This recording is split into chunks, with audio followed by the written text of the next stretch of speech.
Hello everyone, let me to introduce myself. My name is Joania Senada Manik. Here I will explain about simple present tense. What is simple present tense? So, the simple present tense is used to explain an event or incident that is happening at the moment. Jadi, simple present tense ini digunakan untuk menjelaskan suatu peristiwa atau kejadian yang terjadi pada saat ini.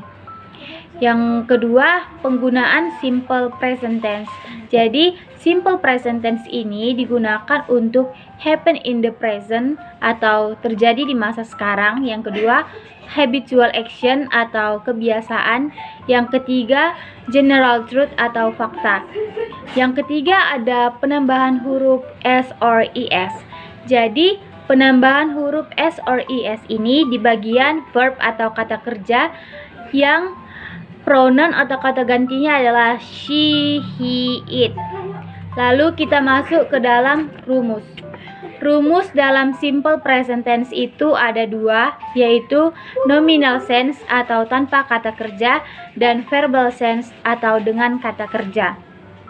Yang pertama kita akan membahas tentang kalimat nominal sentence.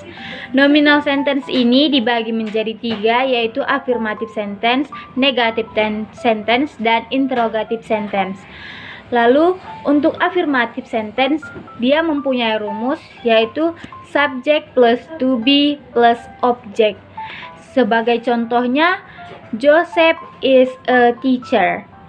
Yang kedua, they are student.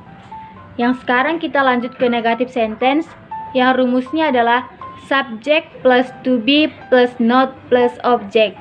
Sebagai contoh, Joseph is not a teacher.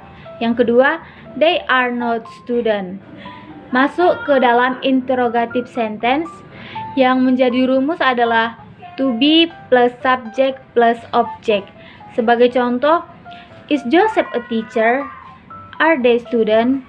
Lalu masuk ke dalam verbal sentence atau dengan kata kerja. Itu juga memiliki tiga bagian, yaitu affirmative sentence, negative sentence, dan interrogative sentence.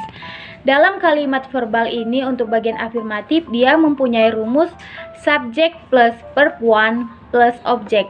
Sebagai contoh adalah Joseph reads a newspaper.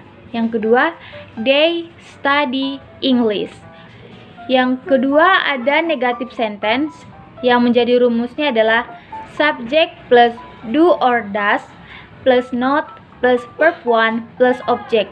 Sebagai contoh, Joseph does not read a newspaper.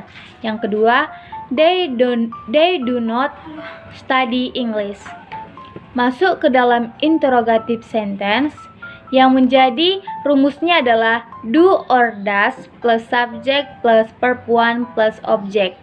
Sebagai contoh, does Joseph read a newspaper? Yang kedua, do they study English? Oke.